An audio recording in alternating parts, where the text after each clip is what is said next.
दोस्तों आप सभी का स्वागत है डीके जनरल स्टडीज़ में। दोस्तों आप सभी के लिए कंप्यूटर का क्लास लेकर आया हूं जिसमें लगभग मैं 40 क्वेश्चन आपको बताऊंगा जो कि सभी इंपॉर्टेंट रहेगा। तो जो भी अभ्यर्थी हॉस्टल वार्डन की तैयारी कर रहे हैं, प्रयोगशाला तकनीशियन के साथ ही साथ व्यापम या पीएससी की जिसमें भी यहाँ पर कंप्यूटर पूछे जाते हैं, उन सभी के लिए क्लास काफ़ी महत्वपूर्ण रहेगा। तो आप क्लास जरूर करिए। चैनल में पहली बार आए, चैनल को सब्सक्राइब जरूर कर लीजिए, साथ ही साथ बेल घंटे के ज्वार बटन उसको भी प्रेस कर ले ताकि जब भी कोई नई वीडियो आए तो उसका नोटिफिकेशन आप तक अवश्य पहुँचे। टेलीग्राम ग्रुप नहीं ज्वाइन किए होंगे तो टेलीग्राम ग्रुप जरूर ज्वाइन कर लीजिए, क्योंकि टेलीग्राम पर आपको सारी गवर्नमेंट जॉब की जानकारी उपलब्ध कराई जाती है। वहाँ पर पीडीएफ भी उपलब्ध कराई जाती है। तो बहुत सारे अभ्यर्थियों को फॉर्म का फॉर्मेट नहीं मिल पाता, तो आप टेलीग्राम ग्रुप से ज्वाइन करके फॉर्म का फॉर्मेट ले सकते हैं। जितने भी वैकेंसियाँ आती है, चाहे सेंटर की हो, स्टेट की, प्राइवेट हो, नॉर्मल हो, संविदा हो, सारी जानकारियाँ आपको टेलीग्राम ग्रुप में मिल जाती है। तो आप जो ग्रुप है ज्वाइन कर लीजिए। टेलीग्राम में आप डीके जनरल स्टडी सर्च करेंगे तो ग्रुप आपको मिल जाएगा, या आप इसी वीडियो के नीचे में डिस्क्रिप्शन में एक लिंक दिया हुआ है टेलीग्राम का, आप वहां से डायरेक्ट ज्वाइन हो सकते हैं। तो चलिए हम जल्दी से स्टार्ट करते हैं। जिस भी अभ्यर्थी को हॉस्टल वार्डन का मॉडल गेसिंग पेपर लेना होगा, मेरे को व्हाट्सअप कर सकते हैं। 7828253841 पर आपको मैसेज करनी है। उसके लिए आपको शर्तें लागू है, कुछ ना कुछ आपको मिनिमम चार्ज पर आपको लेनी पड़ेगी, क्योंकि जो अभ्यर्थी तैयारी कर रहे हैं उनके लिए खास बनाया गया है। तो चलिए मैं जल्दी से यहाँ पर स्टार्ट करता हूँ। सबसे पहले जो प्रश्न है, प्रिंटेड सर्किट बोर्ड को कहा जाता है। जो एक प्रिंटेड सर्किट बोर्ड होता है कंप्यूटर की लैंग्वेज में, कंप्यूटर में, तो उसको अर्थमेटिक एएलयू या सीपीयू या रोम या मदरबोर्ड कहते हैं। तो उसका राइट आंसर मदरबोर्ड हो जाएगा, जिसको प्रिंटेड सर्किट जो बोर्ड होता है इस तरह से उसको क्या बोलते हैं, यहाँ पर मदरबोर्ड कहा जाता है। अगला प्रश्न है, कंप्यूटर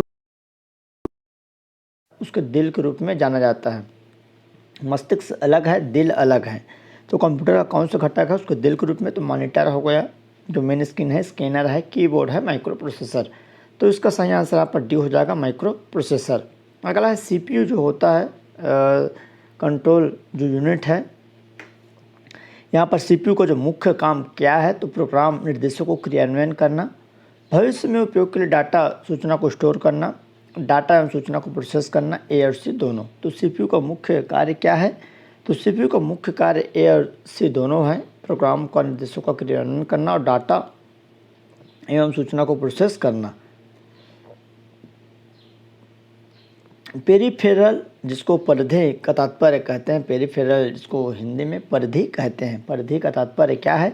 तो कंप्यूटर से जोड़ा गया डिवाइस, प्रिंटर से लगा पेपर, वेबसाइट या सॉफ्टवेयर। तो कंप्यूटर से जोड़ा गया डिवाइस जो होता है उसको पेरिफेरल डिवाइस कहा जाता है। अगला प्रश्न है, निम्नलिखित में कौन कंप्यूटर के निर्देशों को क्रियान्वयन करता है? तो arithmetic logic unit, logic unit A और बी दोनों, या कंट्रोल यूनिट। तो इसका राइट आंसर सी हो जाएगा, अर्थमेटिक लॉजिक यूनिट और यहाँ पर लॉजिक यूनिट दोनों यहाँ पर क्या करते हैं, क्रियान्वयन करते हैं। कंप्यूटर के कार्य करने का जो क्रम क्या होता है? तो कंप्यूटर में जो कार्य होती है उसमें एक एक स्टेप रहता है। तो कौन सा स्टेप स्टार्ट रहता है? तो input output, output process input, input process output, output input process. तो 46 का यहाँ पर सी हो जाएगा। सबसे पहले इनपुट होता है किसी भी माध्यम से, फिर प्रोसेस होता है, फिर आउटपुट होता है। कौन सा भाग कंप्यूटर का दिमाग या ब्रेन या कहा जाता है, या मस्तिष्क? तो एसएमपीएस, कीबोर्ड, एएलयू या सीपीयू। तो इसका सही आंसर यहाँ पर सीपीयू हो जाएगा, आप सभी को मालूम भी होगा। अगला है, गणित की गणनाएं की जाती है। तो गणित जो होती है कंप्यूटर में कौन सी, किस में गणना होती है? तो रैम में, बाय मेमोरी, सीपीयू या एएलयू। तो इसका सही आंसर एएलयू हो जाएगा। जो जितने भी गणितीय कार्य होती है वह एएलयू में होती है। तो उसका सही आंसर यहाँ पर डी हो जाएगा। सीपीयू को इस रूप में जाना जाता है। तो सीपीयू को और कौन से रूप में जाना जाता है? तो सीपीयू को मस्तिष्क के रूप में, प्रोसेसर के रूप में, सेंट्रल प्रोसेसिंग यूनिट के रूप में, या उपयुक्त सभी। तो जो सीपीयू होता है उसको इन सभी नामों से जाना जाता है। सीपीयू को मस्तिष्क भी कहा जाता है, किसका? कंप्यूटर का। प्रोसेसर भी कहते हैं और सेंट्रल प्रोसेसिंग यूनिट भी कहते हैं। तो उपयुक्त यहाँ पर सभी सही हो जाएगा। अगला है, निम्नलिखित में कौन सा सेंट्रल प्रोसेसिंग यूनिट का यहाँ पर मुख्य भाग है? तो इनमें से कौन सा है जो सीपीयू का मुख्य भाग कौन सा है? तो अर्थमेटिक लॉजिक यूनिट है, सेंट्रल यूनिट है, प्रिंटर यूनिट। तो यहाँ पर इसका जो राइट आंसर डी हो जाएगा, 1 और 2। तो अर्थमेटिक लॉजिक यूनिट और यहाँ पर सेंट्रल यूनिट क्या है? सीपीयू का मेन भाग है। अगला प्रश्न, निम्नलिखित में कौन समन्वय के लिए के समय संकेतों का उपयोग करता है? तो कौन है जो एक समय में संकेतों का उपयोग करता है किसके लिए, समन्वय, एक दूसरे से तालमेल बिठाने के लिए। आईओ है control unit, arithmetic logic unit या मेमोरी यूनिट। तो कौन यहाँ पर कंट्रोल करता है, तो कंट्रोल यूनिट ही समन्वय तालमेल बैठाता है। कंप्यूटर का सुपरवाइज़र है, एएलयू है, ओएस है, सीपीयू एसयू, सुपरवाइज़र, मुंशी, इस तरह से। तो इसका सही आंसर सीपीयू हो जाएगा, जो कि सुपरवाइज़र है, वहीं से सारी क्रियाकलाप स्टार्ट होती है या कार्य संपादन होता है। अगला प्रश्न है, कंप्यूटर का एएलयू यूनिट जोड़ और घटाव कर सकता है, सभी प्रकार के अंकगणितीय ऑपरेशन कर सकता है, तार्किक ऑपरेशन कर सकता है या उपयुक्त सभी। तो कंप्यूटर का जो एएलयू होता है, अर्थमेटिक लॉजिक यूनिट, वो क्या क्या कार्य कर सकता है, तो इसका सही आंसर उपयुक्त सभी कार्य वह कर सकता है। अगला है, एक पर्सनल कंप्यूटर में विद्युत का वितरण निम्नलिखित में किसका कार्य है, तो सीपीयू का है, एएलयू का, मॉडेम का है या एसएमपीएस का है। तो एक जो पर्सनल कंप्यूटर होता है उसमें विद्युत का वितरण करने का काम किसका रहता है, तो जो वितरित करता है एसएमपीएस हो जाएगा, एसएमपीएस। अगला है, कंप्यूटर का सबसे महत्वपूर्ण आधार ट्रांजिस्टर, बाइनरी, ए और बी दोनों, इनमें से कौन है। तो कंप्यूटर का जो सबसे महत्वपूर्ण आधार वो क्या रहता है, तो बाइनरी अंकगणित है, 0 और 1 के रूप में यहाँ पर निरूपित या प्रदर्शित करते हैं। अगला प्रश्न है, इस डिवाइस के उपयोग से कंप्यूटर पेरिफेरल को कंप्यूटर से जोड़ा नहीं जा सकता। तो किस डिवाइस से, है ना, किस डिवाइस के उपयोग से एक कंप्यूटर को, किसी भी पेरिफेरल को कंप्यूटर से नहीं जोड़ा जा सकता। तो यूएसबी है, पैरेलल पोर्ट है, बायोस है, सीरियल पोर्ट। तो इसका सही आंसर यहाँ पर जो हो जाएगा आपका यहाँ पर सी हो जाएगा, बायोस, बेसिक इनपुट आउटपुट, जो पेरिफेरल डिवाइस है इसको कंप्यूटर से नहीं जोड़ा जा सकता। तो इसका राइट आंसर यहाँ पर सी हो जाएगा। अगला है, सीरियल पोर्ट को सीरियल क्यों कहते हैं। तो सीरियल जो पोर्ट होता है उसको सीरियल क्यों कहते हैं, तो सीरियल पोर्ट्स में सारे पिन एक लाइन में होते हैं, सीरियल नंबर के रूप में प्रिंटेड संबोधित होता है। प्रिंटर के लिए डाटा डिजिटली एक बिट एक समय में दिया जाता है। ये आईई के द्वारा सीरियल पोर्ट्स के सीरियल नंबर्स दिए गए हैं। तो सीरियल पोर्ट्स में सीरियल क्यों कहते हैं, तो इसका सही आंसर यहाँ पर क्या होगा, तो उसका सही आंसर सी हो जाएगा। प्रिंटर के लिए डाटा सीरियसली एक बिट के एक समय में दिया जाता है। अगला है, एक कंप्यूटर पेरिफेरल को कनेक्ट नहीं किया जा सकता। एक कंप्यूटर जो होता है जिसको पेरिफेरल को कनेक्ट नहीं किया जा सकता, तो यहाँ पर सीरियल पोर्ट से, पैरेलल पोर्ट से, यूएसबी से या बायोस से। तो इसका सही आंसर यहाँ पर क्या हो जाएगा, बायोस से। जो एक कंप्यूटर पेरिफेरल को कनेक्ट नहीं किया जा सकता, किससे, बायोस से। अगला है, निम्नलिखित में कौन सा एक कंप्यूटर का प्रमुख भाग नहीं है, तो सीपीयू, यूपीएस, एएलयू या सीयू। तो इसका सही आंसर यहाँ पर क्या आ जाएगा, तो उसका करेक्ट आंसर यूपीएस, जो कि कंप्यूटर का भाग नहीं है। अगला है, इनमें से कोई एक कंप्यूटर की प्रमुख क्रिया नहीं है। डेटा इनपुट है, डेटा प्रोसेसिंग है, डेटा संग्रहण, डेटा विश्लेषण। तो यहाँ पर जो डेटा विश्लेषण है ये नहीं करता, बाकी तीनों काम कंप्यूटर की जो प्रक्रिया का मुख्य कार्य है। अगला है, निम्नलिखित में से किस भाषा में कंप्यूटर शब्द उत्पत्ति हुई है या उत्पन्न हुई है, फ्रेंच, लैटिन, जर्मन, स्पेनिश। तो कौन सी भाषा में, तो उसका सही आंसर यहाँ पर लैटिन हो जाएगा। अगला प्रश्न, निम्नलिखित में से किस व्यक्तियों को कंप्यूटर के जनक के रूप में जाना जाता है, तो Charles Babbage, Tim Berners-Lee, Philip Don Andres या जेम्स गासलिंग।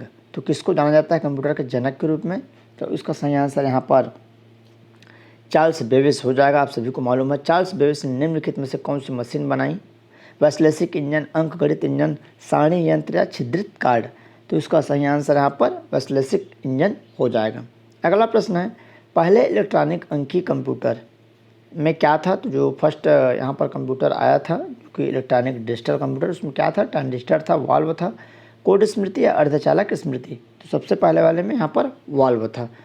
अगला है, ऐसी कंप्यूटर प्रणाली जो बिना किसी विभेद के निर्देश तथा डेटा ही एक स्मृति इकाई से संग्रहित करती है, उसको खालिस्तान संरचना पर आधारित होती है। तो हार्वर्ड है, वेबेज है, रूथ है या नॉन न्यूमैन।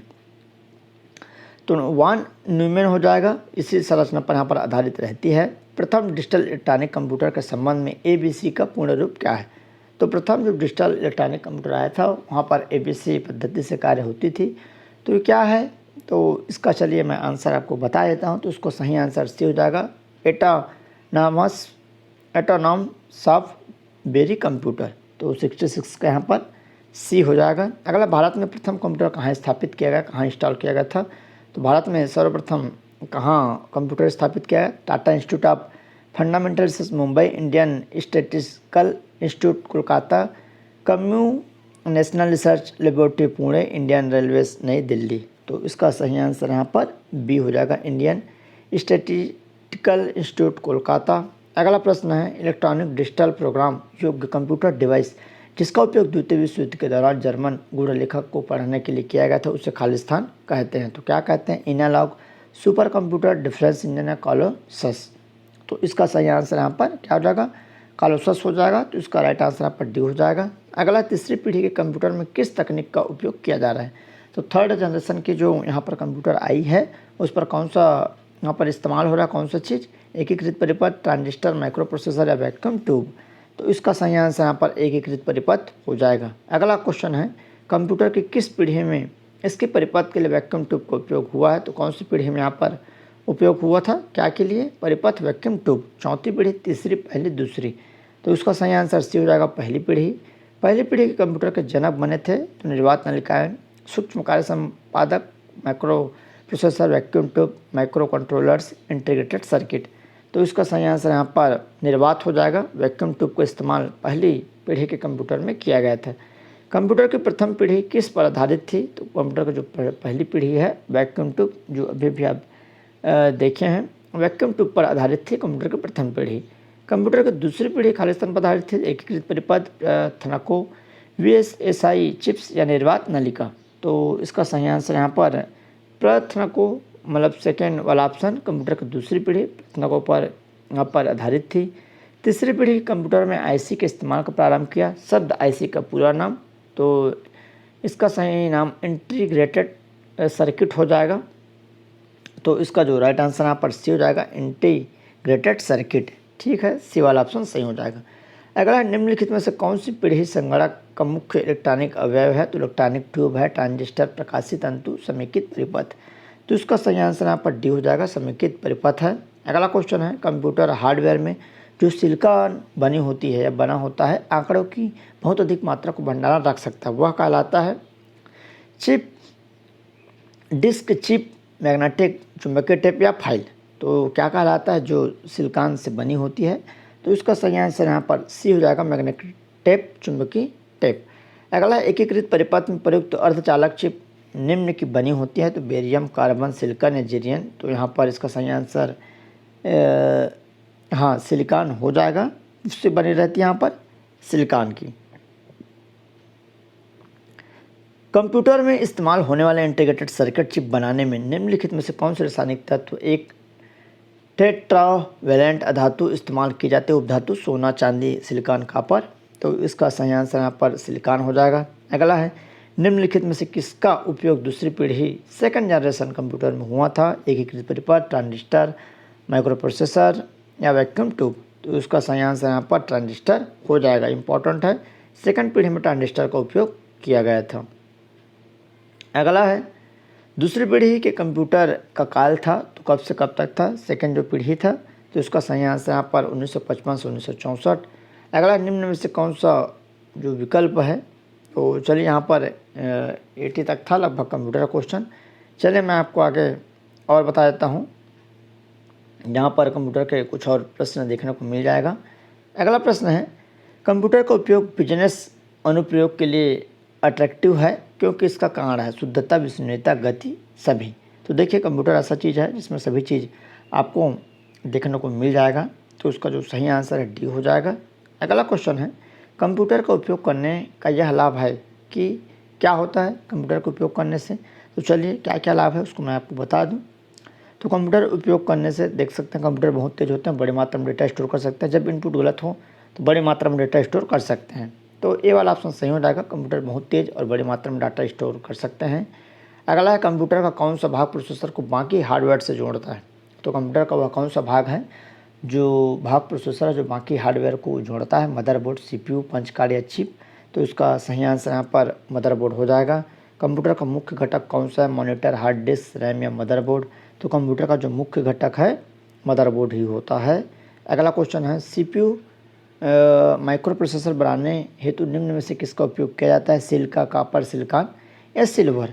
तो सिलिकॉन का उपयोग किया जाता है। अधिकांश कंप्यूटर के जो चिप है या ट्रांजिस्टर है या कोई मैग्नेटिक चुंबक है या टेप है, इसको सब बनाने के लिए सिलिकॉन का अधिकांश उपयोग किया जाता है। तो इस तरह आप सभी के लिए क्वेश्चन था।